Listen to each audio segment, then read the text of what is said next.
one of the things that I like about this show is that it does not seem as contrived as shows that I've seen on Bravo.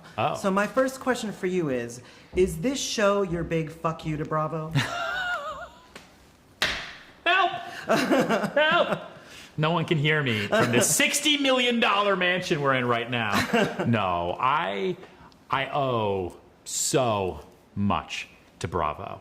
Owning Manhattan kind of was almost created in part with some of the same people that created $1 Million Listing, because Bravo really originated what we know as reality TV, and then they moved over to Netflix. So, it's kind of one big happy family. This is a love letter to everybody who loves reality TV, who especially love, docu-series. It is really like a docu-soap, and it follows real people who work for free until they don't in the most expensive city in the world. So why do we need another reality real estate show, and what obviously sets this apart from other shows? Well, one, Owning Manhattan is set apart from everybody else because it's based in New York. So it's the only New York City reality TV show in the world right now. Two, I think the world has been sad since I've been off the air. And so I think there's so much going on that I had to come back to keep people happy. I'm asking this with some of the people today, and I want to ask you because you deal with so many different kinds of people. Yeah. Every day, all day, egos, personalities, famous people, non-famous people. Yeah. What have you learned about people in general that you kind of take into your everyday life? Buyers are liars. Yep. Okay. Buyers are liars. Always. Fair. I've had 90-year-old grandmothers lie to my face to save $5. So you learn about that, you learn about that everyone lobbies, everyone has a mission, everyone has a motive. And you learn that you have to trust yourself. Okay. Right? And if you can't trust yourself, then you can't trust anybody else. But I think people are inherently good.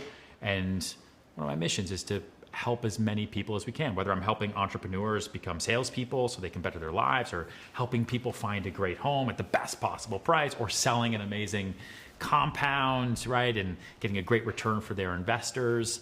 That's kind of how I think about it. Do you think, so I was also thinking about this, the kinds of buyers that you want to attract, like the kinds of buyers that are going to buy that $250 million penthouse, do you think that sometimes these shows deter those kinds of level people because they don't want all this, they don't want to be on TV? Or do you think that these shows actually help sell those kinds of properties? They 100% help sell the properties. I mean, listen, when I was on Bravo aired all around the world, but in phases. I was just in Australia. I think they're on like season 8 of $1 Million Listing New York right now in Australia, which aired in like 2020 or 2021. Okay. Netflix goes live to everyone around the world, to 270 million people in 190 countries in one day. And so our ability to market properties to a global audience, it's marketing that we could never afford. Yeah. And then it's also me. I'm the one who's public. Like, I'm the one who's putting myself out there. Buyers don't have to come on camera. They never have to list their properties, but they appreciate the exposure that having a show like this can do, both for my access to help them find properties they want to buy, or for putting their home on the market to a global sphere. Just curious, like from some of the properties you've seen, recently, what has stuck out in your mind in terms of something you saw, maybe a piece of architecture that was interesting, or trend that you're starting to see? What's kind of stuck? What are you into right now in terms of real estate? I am, maybe it's because I have a bit of a post-COVID worldview right now, but I am a huge fan of the most glass possible. Glass ceilings, glass boxes. We just sold a house in the Hamptons. The whole thing is just, it looks like the Apple Store. Like a glass box that was just placed there with a beautiful pool and beautiful tennis court and just unbelievable light.